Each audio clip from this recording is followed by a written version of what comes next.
Olha, pessoal, muito bom dia.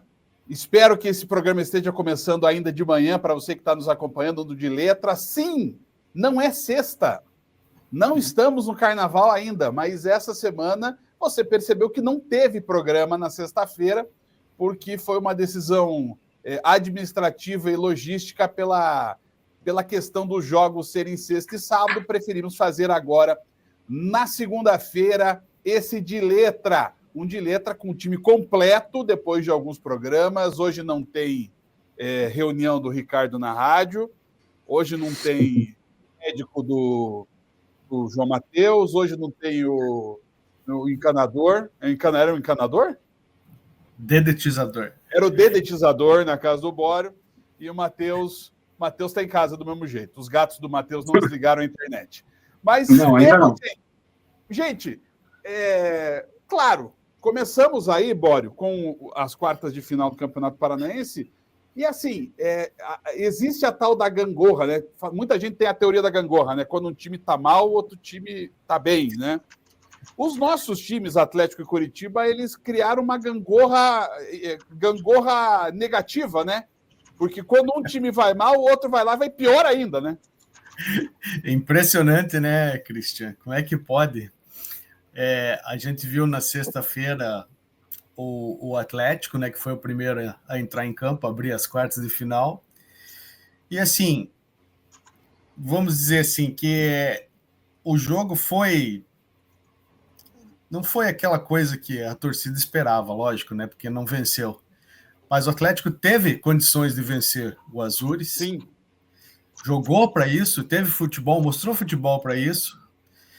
Mas, por outro lado, o Azures também poderia ter vencido o Atlético, né? Se não fosse o nosso glorioso Mikael, o Atlético teria voltado de Pato Branco com uma bela desvantagem ainda, né? E assim, é uma coisa que a gente vem comentando já desde o início do campeonato, né? O Atlético ainda não criou aquela casca de time formado, né? É um time que parece que continua em construção. Você não conseguiu ainda dar um padrão de jogo para o time. E a gente vê que o Barbieri está meio que perdido. Você não vê o trabalho do Barbieri tendo resultado dentro de campo, né? Porque quando ele faz substituição, ele faz aquela substituição que qualquer um de nós aqui faríamos, né? Troca meia por meia, lateral por lateral, não faz uma coisa ousada, uma coisa assim, treinei para isso, eu fiz essa jogada, a gente trabalhou durante a semana, tudo bem que não tem a semana para trabalhar, mas a gente trabalhou essa jogada, eu vou testar agora, porque a situação é essa, pede isso. Você não vê nada disso. Então é estranho, né? Porque já estamos chegando mais de um mês, 2 meses de campeonato e você não vê um time formado ainda no Atlético, né? Esse é um ponto, né, Matheus? E assim, o Barbieri, até o Marcelo Ortiz falava isso na transmissão da Banda B, tem um negócio que eu pelo menos não sabia que o Barbieri era. O Barbieri, ele reclama de tudo, em todos os momentos. Reclamou agora da vantagem que foi retirada do time visitante na Copa do Brasil, né?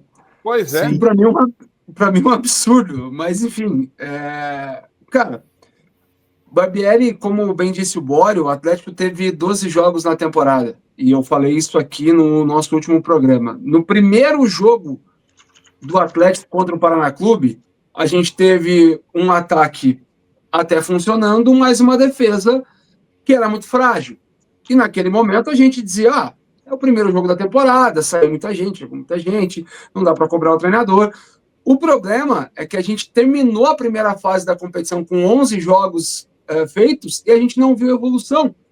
Eu acho que esse sim é o principal problema. Matheus, chegou muita gente, saiu muita gente, eu concordo com isso, mas não ter evoluído o mínimo possível me preocupa muito.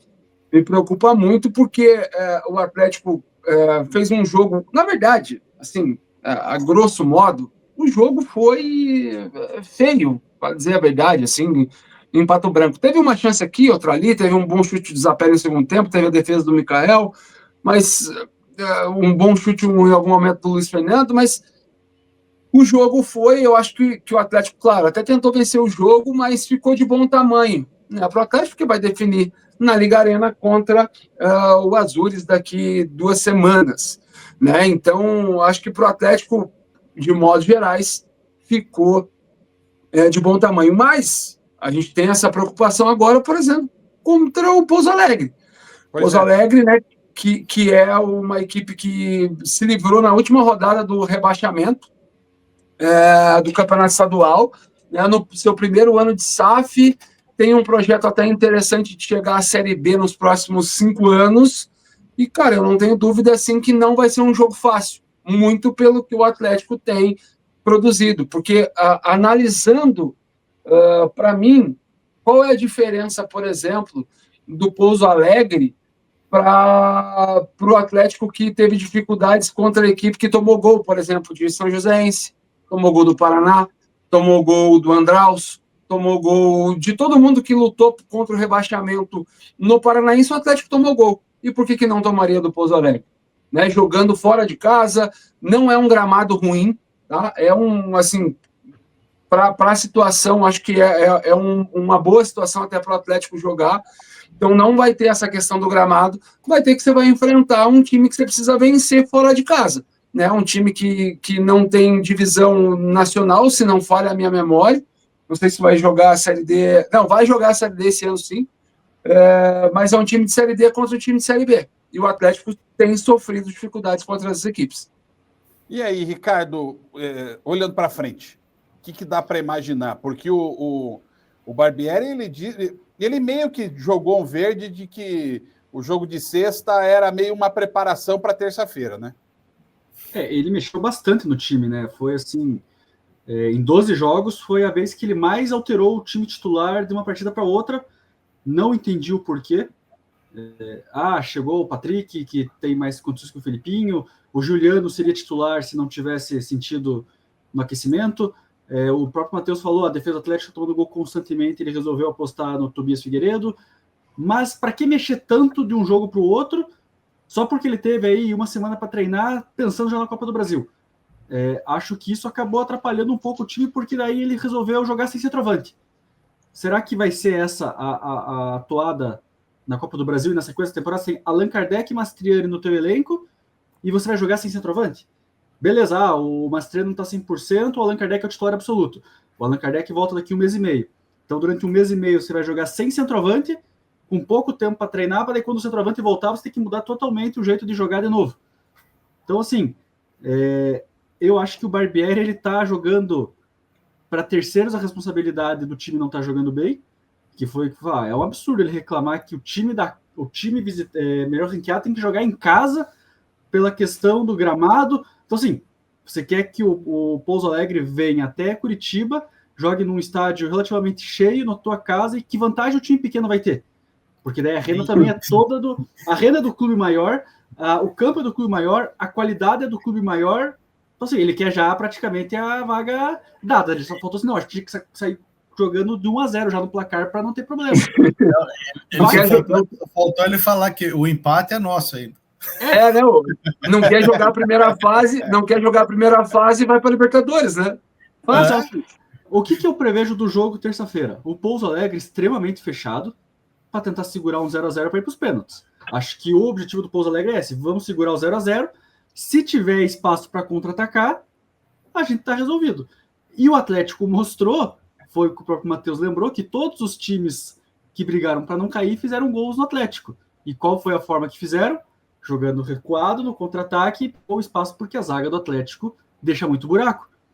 Então, assim, eu não acho que o Atlético vai ter tanta dificuldade, porque ao mesmo tempo que tomou gol, ele fez vários. Mas se ele sair atrás no placar e não consegue reverter com o passar do tempo, ali a coisa pode ficar complicada. Acho que o Atlético se classifica. Mas o futebol precário que tem apresentado assusta, porque esse time não é tão ruim assim. O Campeonato Paranaense está nivelado relativamente por baixo. Então, assim, acho que viu até a penúltima rodada que o primeiro colocado podia terminar em 7º, o oitavo, de repente São Joséense quase rebaixado pega a vaga, o Cascavel fica fora, mas o Atlético está jogando muito abaixo, pensando até numa Série B.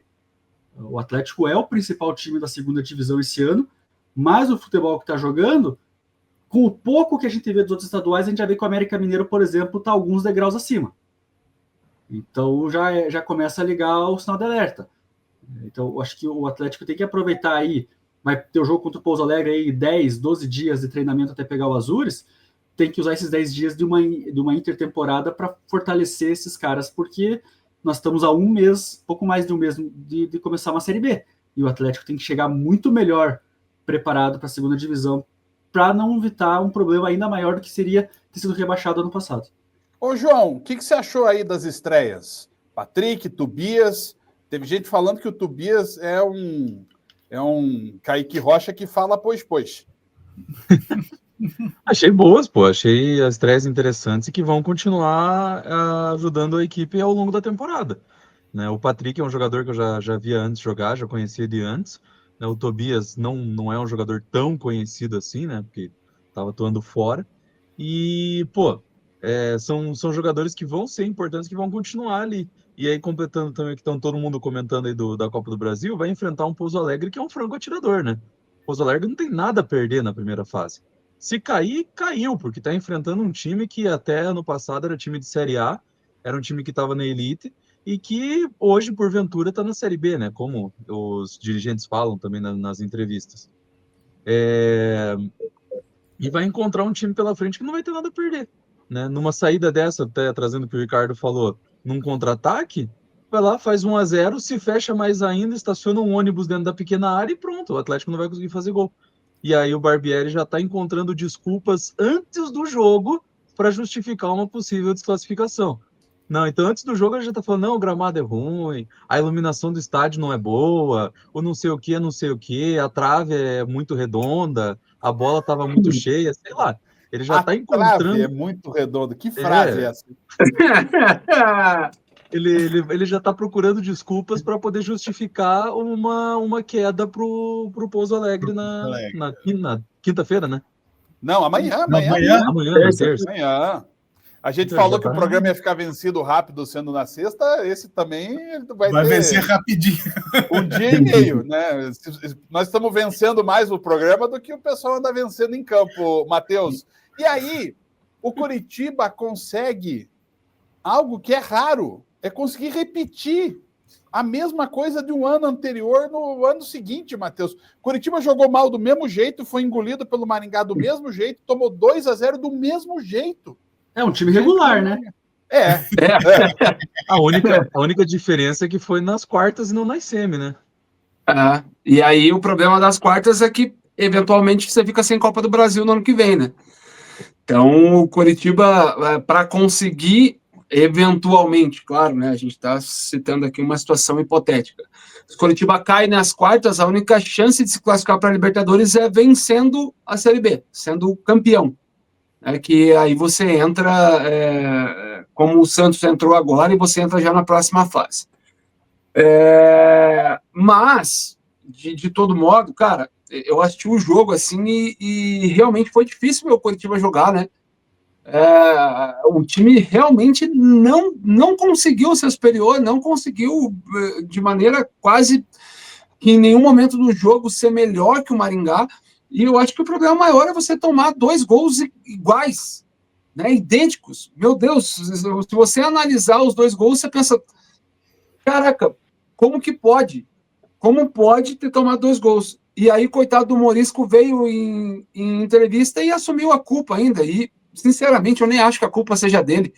Né? Uma vez a bola dá na trave e sobra para o cara dentro da área, e na outra ele ainda faz a defesa e ninguém apareceu para cortar aquela bola. Então é difícil, cara, é difícil. O Coritiba nunca conseguiu reverter uma situação dessa de 2-0 e vai ser difícil, vai ter que lutar contra um grande tabu, vai precisar tanto da sua torcida, que eu acho que até vai comparecer, mas já com o pé atrás, e sinceramente, assim, o que me parece é que o Maringá vai vir para estacionar o ônibus, claro. O Jorge Castilho já fez isso uma vez, vai fazer de novo. e vai estar prontinho para um contra-ataque, né? E vai estar pronto também para se classificar mais uma vez. E que grande trabalho, mais uma vez, faz o Jorge Castilho, né? Mas e como ele sabe, Ricardo, anular. Não, e a minha sensação é que o Coritiba esperou um jogo, e quando o Jorge Castilho muda o desenho tático do time, o Coritiba não se acha no jogo, Ricardo. A sensação que dá é que o sub-20 do Coritiba só ganhou aquele jogo na primeira fase porque o Maringá menosprezou o Coritiba. Porque talvez se fosse o time principal, seria uma outra postura, não tivesse vencido o jogo. O Coritiba levou um pouco de azar, né? Porque os 4 melhores times, quando a gente pintou o Campeonato Paranaense, era Operário, Atlético, Coritiba e Maringá. O Maringá não fez a parte dele ficando em quarto, ficou em sexto e o Coritiba pegou o jogo mais complicado das quartas de final. Mas não justifica a atuação que teve, porque foram poucas chances criadas, muitos erros, e o que me preocupa mais é o discurso do Mozart pós-jogo. Assim, a questão de falar, não vamos repetir as mesmas situações. Copa do Brasil contra o Ceilândia, com todo respeito ao Ceilândia, o Mozart mesmo falou que ele ia analisar agora o Ceilândia. Ninguém sabe quem é o Ceilândia, o que come, como vivem, o que fazem. E ele tá falando, não tem mais jogo fácil, tudo é complicado, todo mundo se estuda. Mas peraí, o Ceilândia, aí sim, não tem nem divisão. O Coritiba não pode cogitar fazer um jogo difícil contra o Ceilândia. E ele já vem com esse discurso de que erramos aqui, temos que melhorar ali. São 4 dias de preparação para esse jogo. Se perder para o Ceilândia e for eliminado, e daí depois mais 10 dias for eliminado pelo Maringá, o que é muito possível do Paranaense, ele vai repetir praticamente o mesmo roteiro de 2024, quando o Coritiba foi eliminado pelo Águia de Marabá na Copa do Brasil e caiu para o Maringá, só que nas semifinais do Campeonato Paranaense. Mas é o mesmo ciclo. E aí o que a diretoria vai fazer? Vai mandar o Mozart embora? Vai segurar o Mozart? Vai acabar com todo o trabalho de novo?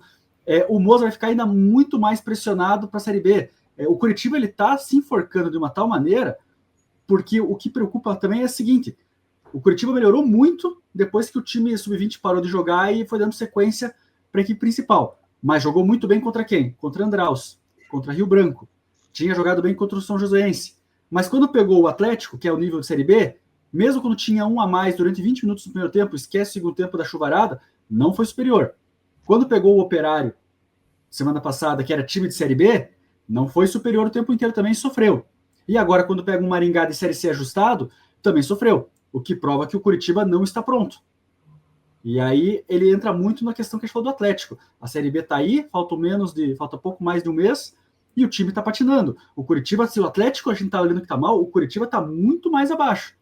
E aí você não chegar numa semifinal de Paranaense, cair prematuramente na Copa do Brasil e não ter vaga na Copa do Brasil garantida no ano que vem, porque daí precisaria ganhar a Série B, o que eu acho muito provável do jeito que está jogando, ou ter que torcer para o Operário ou para o Atlético ganhar essa Série B para você ficar com essa vaga reserva no Paranaense, ou mais, ter que jogar a Copa Taça Paraná, a Copa FPF no final do ano para tentar beliscar uma vaga na Copa do Brasil, você só se complica.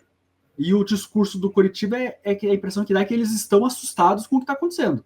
Porque eu senti uma preocupação enorme na fala do Mozart pós o jogo. Ele dá aquele discurso para fora, não, temos confiança, vamos jogar melhor, vamos fazer isso, vamos fazer aquilo, mas ele fala, e o time não consegue engrenar. Então, acho que o Coritiba tem uma preocupação muito maior que o Atlético, pensando ao longo prazo desse ano de 2025. E aí, João, quando a gente vê, o Coritiba chega no jogo mais decisivo do ano até então, com o Matheus Bianchi de meia, mais uma vez, e na hora da mudança para botar o time no ataque, entra o Wesley Pomba. Esse é o novo Coritiba? Cara, a mudança do Wesley Pomba, eu não sei, na verdade, o que o Wesley Pomba faz, né? Se o Ricardo falou que não sabe o que o Ceilândia come, onde vive, né, como joga futebol, eu acho que o Wesley Pomba é um grande reforço pro Ceilândia. Porque, cara, o Matheus Bianchi ele ainda é esforçado, o Matheus Bianchi ele tenta, ele tem boas chegadas, né? E como o próprio Mozart falou depois na entrevista, é um jogador que ele não considera um volante, ele considera um jogador que chega de infiltração no ataque. Não, mas peraí, vamos lá. Peraí. Isso aí é para matar a carreira do cara. Porque assim, o Bianchi, o que aconteceu? Caiu no pé de quem? A melhor chance do Coritiba no jogo no sábado. Do Bianchi. O que ele fez? Mandou Mandou a bola em Cianorte. O Bianchi é o novo Juiz Urso, né? Então, exatamente, Ricardo. Perfeito, é isso. Quer dizer, e vão acabar com ele como acabaram com o Urso no Curitiba. E o Pomba, bem, deixa pra lá, né? E é claro, o Matheus, e assim, perde-se um volante de boa qualidade para se colocar um meia ruim. Em vez de entrar com o Josué, que é um meia de qualidade, e deixar o Bianchi marcando na contenção junto com o... Se o nome do menino ali, pô. O Felipe Machado? O Felipe Machado. Né? Deixar os dois ali na contenção marcando e o Josué criando no meio de campo. Aí, às vezes, até sobra uma bola pro Pomba ele tentar fazer um gol. Só complementar o que o João estava falando, o Mozart explicou que o Josué não jogou porque era um jogo físico e um campo complicado que atrapalha o rendimento do Josué. A Série B é praticamente vários Maringás jogando. Aí você vai deixar o teu camisa 10 fora de quase todos os jogos, então, como visitante, porque ele não se encaixa no perfil do adversário. Sendo que... gramado. Mas assim, o gramado e o adversário, que o Maringá é um time de força. Então ele vai ficar sem o Josué praticamente todos os jogos fora de Curitiba na Série B. Você vai deixar teu melhor criador de fora porque ele não se adapta. É o único? Por que o time para ter o camisa 10 nessa função? Que eu bato na tecla. O Mozart ele também está se perdendo um pouco no discurso. Já dá para contar, então, que o Josué não vai ser titular contra o Ceilândia, né? Já que o fator gramado e adversário é importante para escalar o Josué. Então, contra o Ceilândia vai ser Matheus Bianchi na criação de novo. E aí isso só demonstra, né, que os dois times estão com dois treinadores que não têm confiança, né? E não chamam a responsabilidade. Porque é impressionante aquilo que o João falou, né, do Barbieri dar desculpa antecipada. Eu ia dar até de título isso aí da matéria do Atlético. Desculpa antecipada pela derrota da impressão que já perdeu por Pouso Alegre, já foi eliminado. Porque de tanta coisa que ele coloca para justificar a dificuldade do time dele. E um detalhe, né? Essa vaga do torneio FPF aí, o Paraná Clube tá namorando já desde a eliminação do Paranaense, né? Se o Atlético, que não vem o Paraná tá namorando essa vaga desde antes de começar o Paranaense. Então, se o Coxa e o Atlético caírem, o Paraná tá ferrado também, né? Porque daí vai ter dois adversários fortíssimos brigando por uma vaga ali da Copa do Brasil. Pois é. E aí interessante, né? Que daí vem aquela história, né, que o Ricardo citou, né, Boro? Não, agora vai ser diferente, vai ser outro resultado. O Rafinha fala, não, a gente não vai ser eliminado. Cara, se a gente for puxar as respostas da entrevista do Guto no ano passado, não vai ser muito diferente. E o filme está se repetindo, né?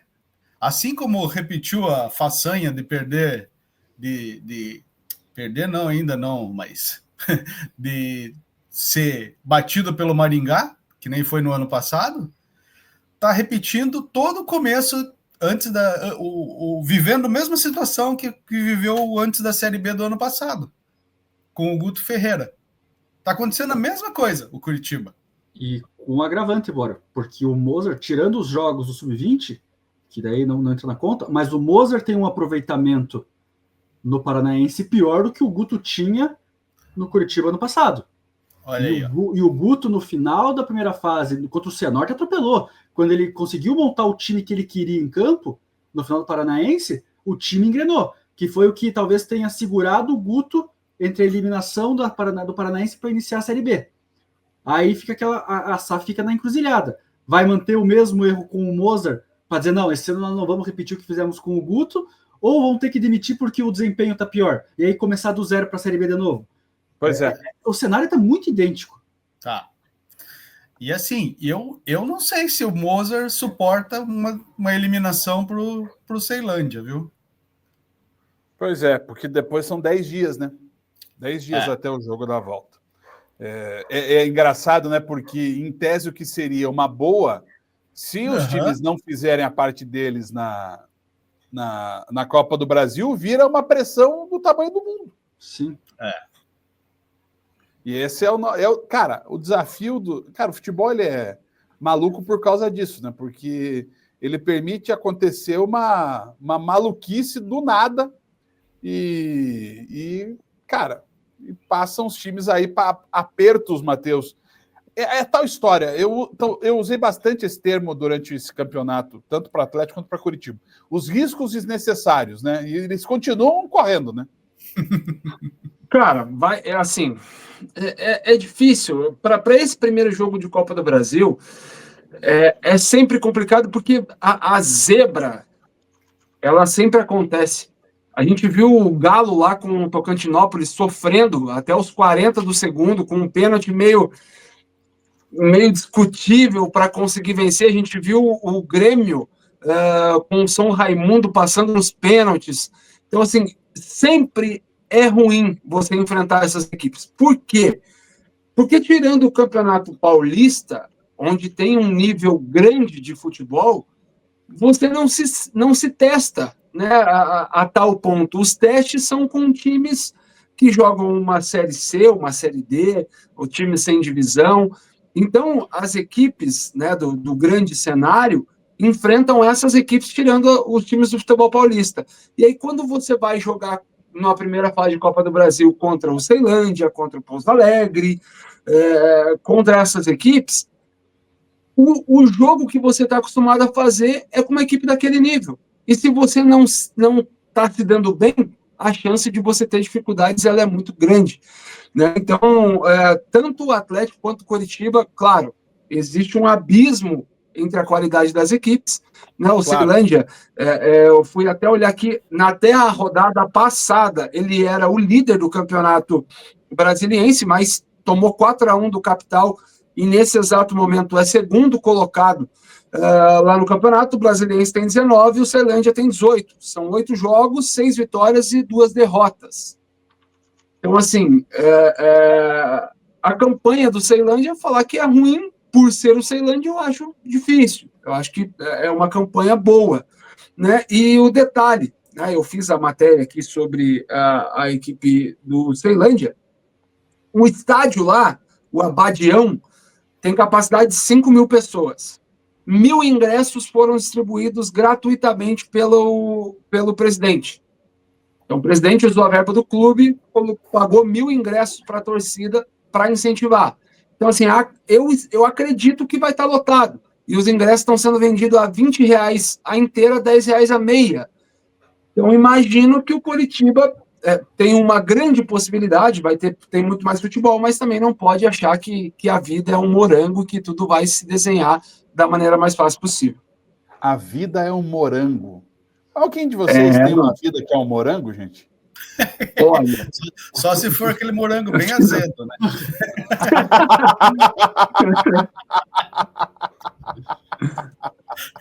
Ai, Jesus amado. Meninos, em relação aos outros jogos, a minha sensação é que por exemplo, o Operário o São José perdeu a classificação já, nesse empatezinho com o Operário, hein, Ricardo? Eu vou retomar o que eu falei várias vezes ano passado. Operário, quando a gente espera, não entrega nada, quando a gente não espera, entrega tudo. É inacreditável que o melhor time da primeira fase tenha só empatado com um time que até 2 rodadas atrás era o virtual rebaixado. Mas já falei, Ricardo. O São Joséense vinha numa sequência melhor que a do Operário. Sim. Os 5 jogos anteriores, o Operário tinha ganho 11 pontos, o São Joséense ganhou 12. Não, tudo bem, mas o Operário estava vindo com uma... Não veio assim, o Operário ganhou os 7 primeiros jogos e perdeu os últimos 4 e ficou em primeiro. O Operário é mais time. Claro. Não pode sofrer, porque sofreu o primeiro tempo inteiro contra o São Joséense. Eu acho que não vai ter muito susto jogando no Germano Krieger. Mas, para mim, era o mata-mata que mais se desenhava para algum time resolver a parada no primeiro jogo. E quem resolveu, por incrível que pareça, foi o Londrina fora de casa. Londrina, para mim, já está com os 2 pés, a mão só está com o dedo mindinho da outra mão para fora da semifinal, porque vai ter que fazer, com esse time do Cianorte, ele vai ter que fazer muito esforço. Talvez se fizer uns 3 gols contras, ainda consiga ir para os pênaltis do jogo. O Cianorte não jogou nada ontem. Então, o Londrina, para mim, é o que fugiu um pouco da regra e mais, né? Que tá até conversando com o Matheus ontem. O Londrina, de 4º colocado, simplesmente virou o melhor time do Campeonato Paranaense, porque se É ele verdade. ganha do Cianorte, ele vai decidir contra o Operário em casa, se o Operário passar. Então o Operário, até nisso, ele se complicou, porque ele perdeu a vantagem do mando para a semifinal. Eu acho muito difícil o Londrina não ganhar do Cianorte de novo. E aí pode o Atlético e o Operário fazer o que for, o Londrina agora pode decidir em casa o Campeonato Paranaense. Veja só como é que esse campeonato tá. Você tem aí fácil essa conta dos primeiros aí, Ricardo?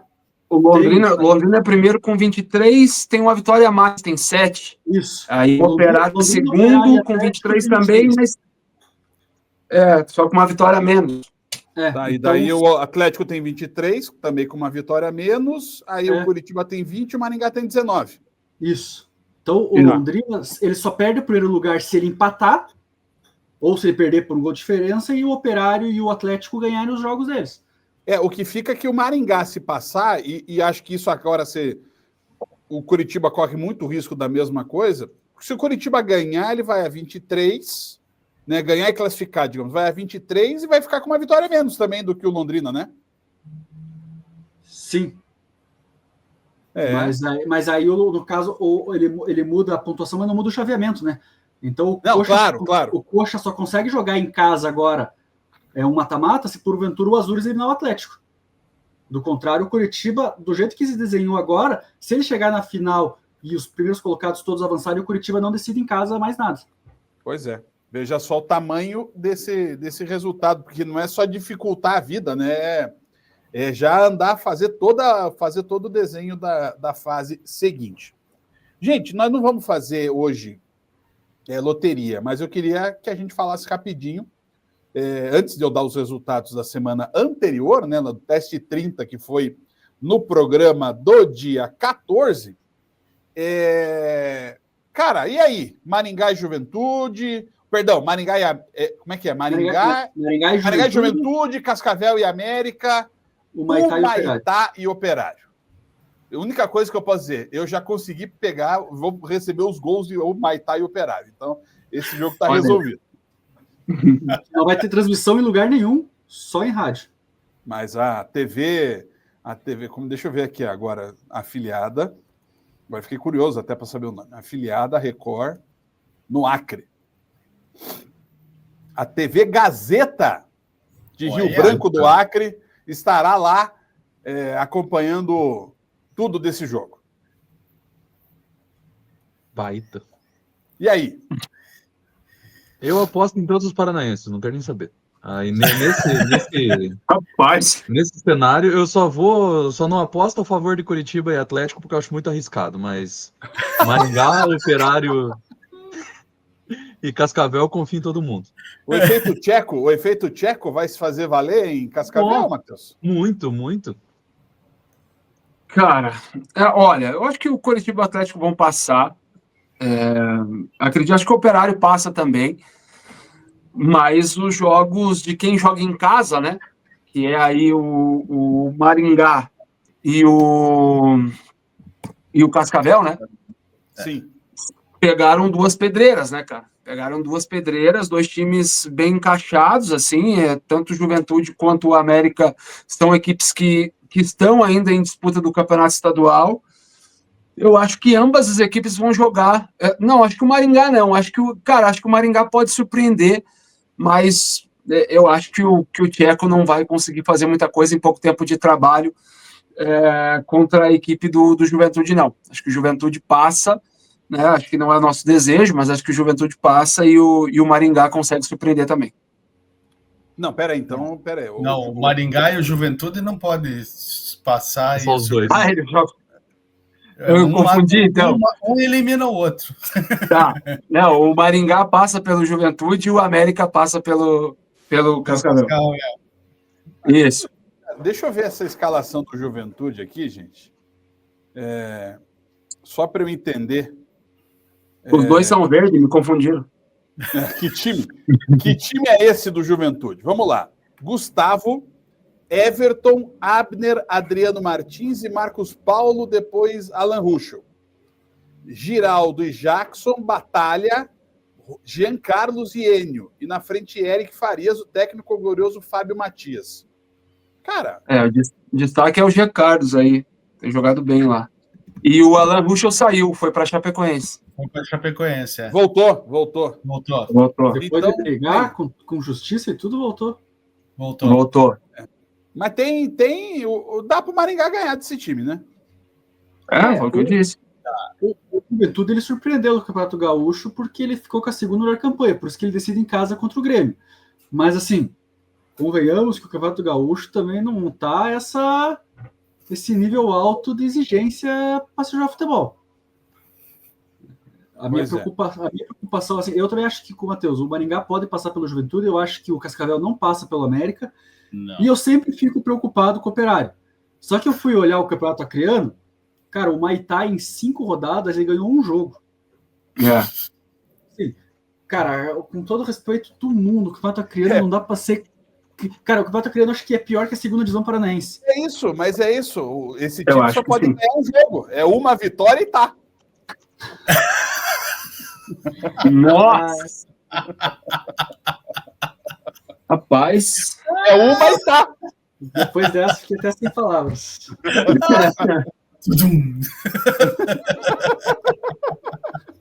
Caraca! Olha lá, o João põe até o óculos do cara do Simple Red de novo aí. Não, tem que pôr depois dessa. Ai. Mas, gente, tivemos um teste bastante razoável, viu, gente? No teste 30, que acho que foi o teste mais equilibrado de todos os que nós já fizemos. Não, foi todo mundo médio. Foi todo mundo médio dessa vez. Mas o que me deixou... regular para baixo. O que me deixou surpreso foi que, assim, João Matheus começou arrasando, mas começou arrebentando na rodada, cravou Rio Branco, cravou Azures, mas depois ele acabou... no final das contas, ele acabou ficando... É que dura, assim, quem é último é segundo nessa rodada, só para vocês terem uma ideia. Caraca! O Ricardo, o João Matheus e o Bore acertaram 6 resultados, incluindo o All-Star Game, que todo mundo acertou. Pensei que todo mundo ia errar e todo mundo acertou, provando que nós entendemos mais de basquete do que de futebol. Mas eu e o Matheus acertamos 7 nessa rodada. Então, ganhamos a rodada com 1 ponto a mais do que o último colocado. Olha que coisa bonita. Olha só, que beleza. Olha aí, que maravilha. Nós ficamos em segundo e em último. A partir Olha só, a classe... do basquete, então, a partir de semana que vem, troca de letra para de bandeja? Ou ponte aérea, né? Podemos chamar de ponte aérea daí também, né? Temos o seguinte acumulado, então, depois dessa rodada 30, que nesse ano foi o primeiro, segundo, terceiro, quarto, quinto teste do ano. O João Matheus segue em último com 22 pontos. O Bório tem 26. O Ricardo tem 27. O Matheus tem 30. E eu continuo na liderança, surpreendentemente, após 5 rodadas, com 33 pontos. Não temos loteria nesse programa, mas teremos no programa de sexta-feira um programa no ritmo carnavalesco, né, para festejarmos aí um final de semana com um jogo só. Tem que vir fantasiado? Né? Cara, a gente já tá fantasiado de jornalista, né? Então... Então tá bom. Então tá certo. Você tá aí fantasiado de Nardella, né? Com a camisa do Joinville. E o Matheus tá de Bruno Guimarães. O João Matheus. O João Matheus tá de Bruno Guimarães. É a camisa do Bruno, por acaso, João? Não, é sem nome, sem número. Tá no estilo do Anuncia aqui, ó. Quem quiser, tô vendendo em Moonlight. Oi! Se o Bruno Guimarães fizer o Pix, eu coloco o nome e número aqui, ó, tranquilinho. Olha aí. Esse é um belo Pix, hein? Do Bruno Guimarães é um belo Pix. Senhores, a gente volta então semana que vem. Alguém tinha pedido a palavra aí, por último? Não, né? Ninguém pediu questão de ordem, né? Então, vamos para a semana de Copa do Brasil. A gente volta na próxima sexta-feira, em dia e horário normais do nosso De Letra. Valeu, gente! Valeu! Valeu, pessoal!